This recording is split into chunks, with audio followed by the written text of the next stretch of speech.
Ta udali adat cit bidot hadonya akhe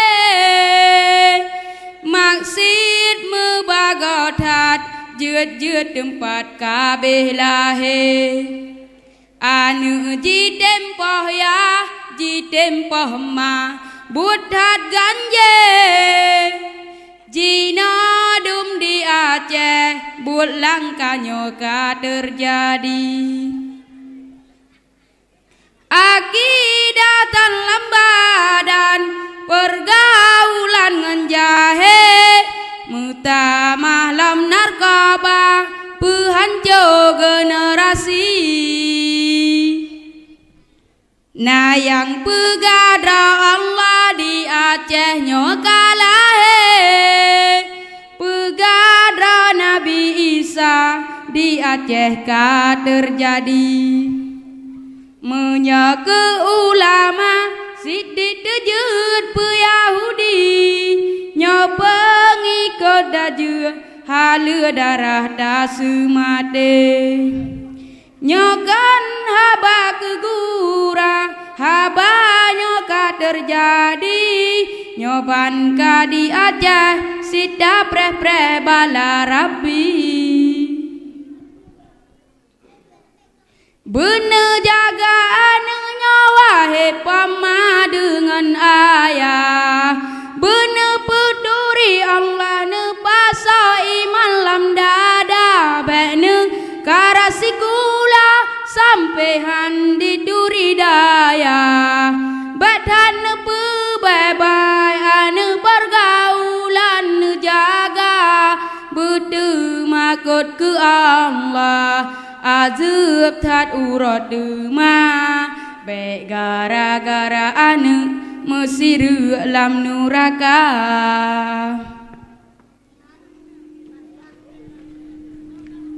pulang HP mememori rada saga nyantu gang pehancur duha muda bakja menyo pulang ngan messenger anji duri ranu nalaka asai megaira kamu agam sit metampo kan hanjet ne megaul tapi bener jaga dah lagi kun Islam bek kun syaitan puturodra kasep dalam masjid balik diebut donyanyo jamida akhirat ke bangkai gedanyo dawa tanyo yang kedua puama cewek dan lagi go lupa raya dosa perbuat jahe kana laka menan sit kamu agam baik pemuda-muda rau anu kana lapan baik klep mata ngen kak putra letadum anu bajeng jimadeng pat yang lahe akibat pergaulan bebas hana sot hamle si darah diangkut bunga sepot hana pre lage sure kemeng di pusing li agam baki pagan pamahanu tham pagan yahanu danyang beka sudat agam kemang ke perut antru hai neng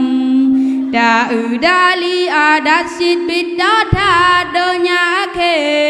yang jut ke alaman mandum kabelai lun pegat syairnya kan kun ke dana bohade bele dah hei bala dah hei gempa sabe jaga dakwah daulan jaga Islam bohade pegang persiapan